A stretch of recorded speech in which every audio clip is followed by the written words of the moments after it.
Supreme court में जो मरकजी हुकूमत की तरफ से जवाब वहां डाला गया, मैं उसको बड़े गौर से पढ़ रहा था और बड़ी बड़ी ऊंची ऊंची बातें हुई वहां पे। जिस तरह सुरेंद्र जी ने अपनी तकरीर में कहा, कई सारी ऐसी चीजों का जिक्र उसमें हुआ जिनका इस हुकूमत से कोई लेना देना ही नहीं।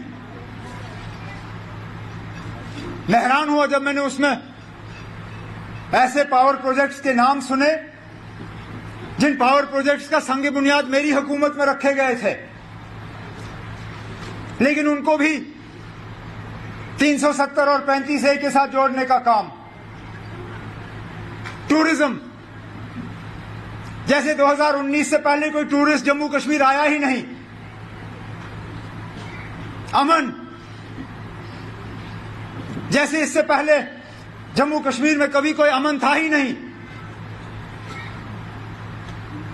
अरे जहां पे आप दावा कर रहे हो वहां पे इस चीज का भी जवाब दो कि वो नए इलाके कैसे मिलिटेंसी के शिकार हुए। अब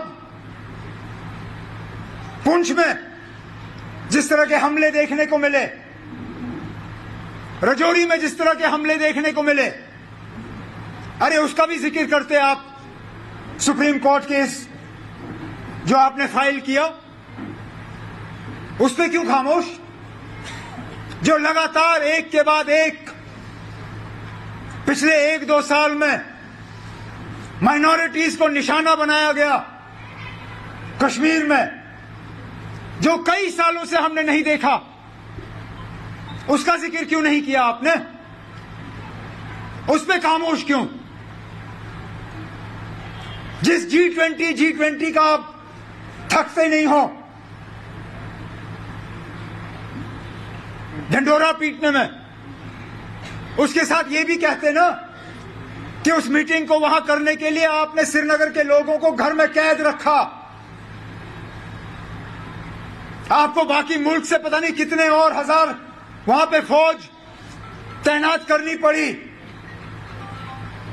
एक एक जो बाहर से मेहमान आया उनको 2-2, 3-3 बुलेट प्रूफ गाड़ियां, अरे वो भी लिखते आप। फिर आप क्यों नहीं लिखते हो कि जब हमारे बेताज बादशाह इस रियासत के लेफ्टिनेंट गवर्नर साहब एक जगह से दूसरी जगह जाते हैं, 15 मिनट के लिए हमारा रास्ता बंद किया जाता है। मुझे याद है जब मैं घर से सेक्रेटेरिएट जाता था, ट्रैफिक लाइट के सामने मेरी गाड़ी रुकती थी, और ये श्रीनगर की बात, और फिर बत्ती चेंज हो जाती थी, मेरी गाड़ी निकल जाती थी। मेरे मिनिस्टर ट्रैफिक लाइट पे रुकते थे। यहां आज हाल ये है कि जब हमारे लेफ्टिनेंट गवर्नर साहब कहीं जाते हैं तो जितना वजीर आजम के लिए दिल्ली में रास्ता बंद होता है, उससे कई गुना ज्यादा श्रीनगर में हमारे लेफ्टिनेंट गवर्नर के लिए रास्ता बंद किया जाता है। मैंने खुद गिने गाड़ियां। नहीं, शेम नहीं ना, अभी इनकी मजबूरी है। मजबूरी है क्योंकि हालात ठीक नहीं है, डरे हुए हैं। इसके बिना वो घर से निकलने के लिए तैयार नहीं। बदकिस्मती उनके मेरे घर के सामने से गुजरना पड़ता है। टू टू टू टू टू टू मैं सायरन सुनता हूं, कहता हूं देखता हूं कौन गुजर रहा है। यकीन माने पहले 4 मोटरसाइकिल एक के बाद एक टू टू टू टू, किरा रास्ता बंद करने का टाइम आ गया, बंद। उसके बाद जीपों में हाथ यूं यूं टू टू टू टू, रुको। बेचारा जिसकी गाड़ी साइड पे पार्क हुआ हो उसको तो कहते हैं हटाओ हटाओ गाड़ी यहां से, चलो यहां पार्किंग नहीं। जो स्कूल के बाहर अपने बच्चों को उठाने के लिए इंतजार कर रहे हैं, किसी की मां, किसी की बहन, किसी का ड्राइवर, कहते चलो हटो, हट, ले जाओ गाड़ी। सारा रास्ता साफ करके उसके बाद फिर 4 गाड़ियां, फिर कहीं बीच में छुपाई हुई गाड़ी एक, जिसमें हमारे एलजी साहब फिर निकल जाते हैं। अब एक तरफ से तो आप सुप्रीम कोर्ट में कहते हो कि हालात बिल्कुल ठीक हैं, अगर हैं तो जो आपने श्रीनगर में ये साइकिल सजाए हुए हैं, जरा उन पे बैठ के सवारी करिए ना, उन पे बैठ के घूमिए। मैं मानूं हाँ जनाब हालात इतने ठीक हैं कि जो एज चीफ मिनिस्टर मैं नहीं कर सका, मैं गाड़ी में बैठता था, आज हालात इतने ठीक हो गए हैं कि हमारे एलजी साहब अब साइकिल पे बैठ के बिना ज्यादा सिक्योरिटी के 10 आगे 2-4 बंदे तो होंगे ही होंगे, लेकिन इतने वो अब ठीक समझते हैं हालात को कि वो गुजरने के लिए तैयार हैं। अब मुझे बताइए ना, अब सच क्या है? क्या सच वो है जो आपने सुप्रीम कोर्ट में लिख के दिया, या सच वो है जो हम जमीनी सतह पे देखते हैं कि बिना रस्तों को बंद किए हुए आप एक जगह से दूसरी जगह जा नहीं सकते हो क्योंकि मिलिटेंसी का इतना खतरा है, क्योंकि कहीं ना कहीं तो आप झूठ बोल रहे हो।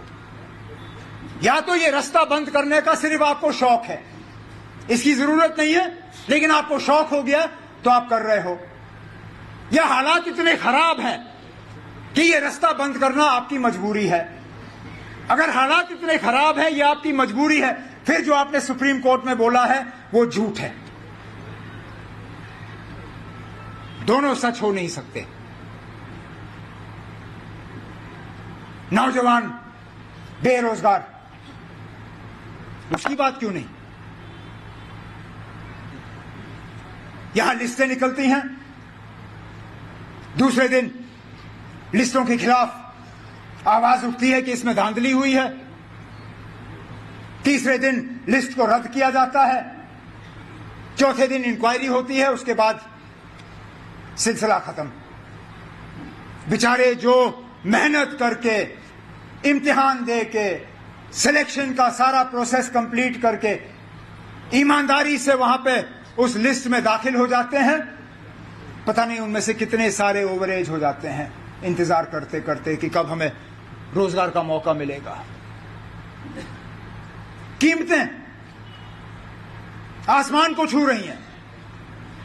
जम्मू का भी वही हाल होगा जो श्रीनगर का है। आज सब्जी वाला टमाटर बेचने के लिए तैयार नहीं है। 150 रुपए किलो टमाटर। जब हम जाते हैं सब्जी वाले के पास और उससे टमाटर पूछते हैं, कहते हैं ना टमाटर के भाव और जाफरान के भाव में ज्यादा कीमत का फर्क है नहीं, टमाटर कोई खरीदता ही नहीं, हम रखते नहीं। 5 किलो चावल का वादा हुआ, दिखा नहीं, अब कहते हैं हम 15 देंगे। अरे 5 नहीं मिला, 15 कहां से आएगा? कहते हम जमीनें देंगे। पहले तो आप जमीनें छीन रहे हो उन लोगों से जिनको उन जमीनों का मालिकाना हक है, और फिर बसा किसको रहे हो कोई पता नहीं, कोई इसमें सफाई नहीं।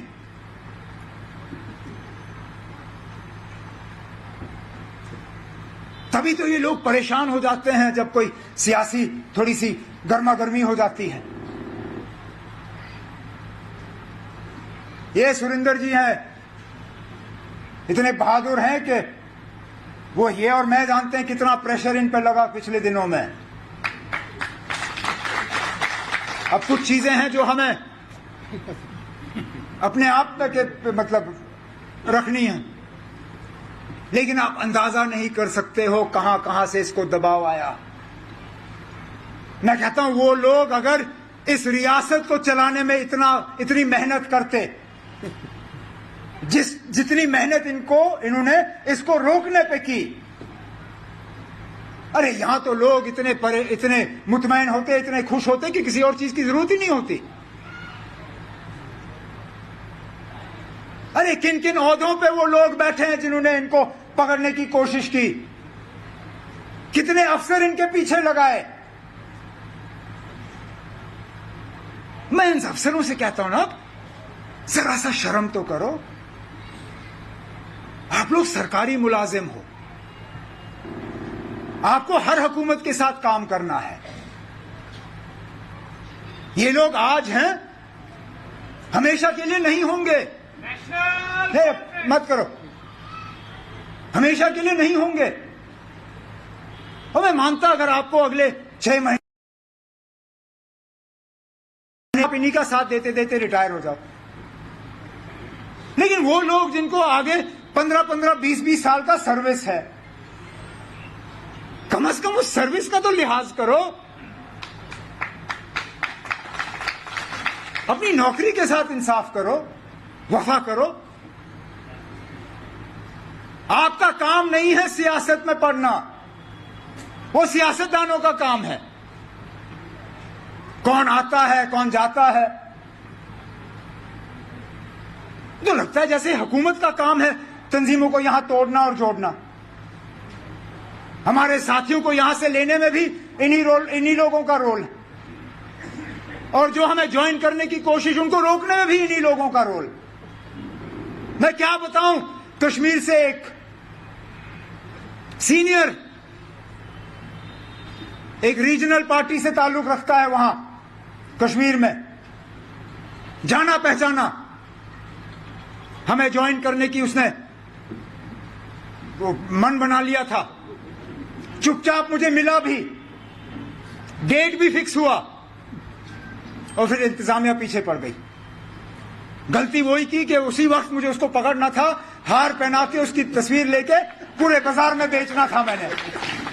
अब मैं भी बेवकूफ, बंदा सीख जाता है इसी तरह। मैंने कहा कोई बात नहीं ना, आप जाओ अपने वर्करों को तैयार कर लो, हम कर लेंगे फंक्शन 10-15 दिन के बाद। उन 10-15 दिनों में इतना प्रेशर। अच्छा, बीजेपी का वो है नहीं, लेकिन सबसे ज्यादा फोन अगर उसको आए तो बीजेपी वालों के आए। आप नहीं जा सकते हो, हम आपकी बात आपको इससे कराएंगे, आपकी बात उससे कराएंगे, आप दिल्ली आओ, आपकी मीटिंग हम फलाने से कराएंगे। भाई ठेकेदार था, कहा तुम्हारे भाई के हम ठेके कैंसिल करेंगे। उसने हाथ जोड़े, कहा ना अब गलती हो गई, कान पकड़ता हूं, जहां हूं बैठूंगा, दिल नहीं लगता है लेकिन नहीं जाऊंगा। ये हुकूमत कर रही है, इसीलिए तो लोग परेशान हैं। और बिल्कुल सही कहा सुरेंद्र जी ने, जो मैं कहने जा रहा था। अगर सारा कुछ ठीक है, अगर हम लोग किसी काम के नहीं, हम नालायक हैं, अगर आप कहते हो हम चोर हैं, आप कहते हो हमने हुकूमत की किसी का भला नहीं किया, आप लोगों ने 3-4 सालों में तूफान किया यहां पे, तो इलेक्शन क्यों नहीं? अरे भाई इलेक्शन क्यों नहीं? सुप्रीम कोर्ट में यह भी समझाइए कि क्यों 5 साल हो गए जम्मू कश्मीर को गवर्नर रूल के अंदर। आखिरकार क्या मजबूरी है?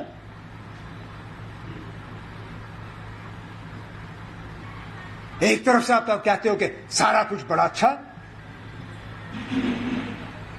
दूसरी तरफ से आप बाहर के मुल्कों में जाके जमहूरियत का वहां डंडोरा पीटते हो। Hindustan democracy, India is the mother of democracy. तो वो डेमोक्रेसी यहां आते आते क्यों रुक जाती है? जिस तरह विकास गायब हो गया, हर थाने में अब विकास का FIR कटना चाहिए कि भाई साहब विकास है तो कह कहां?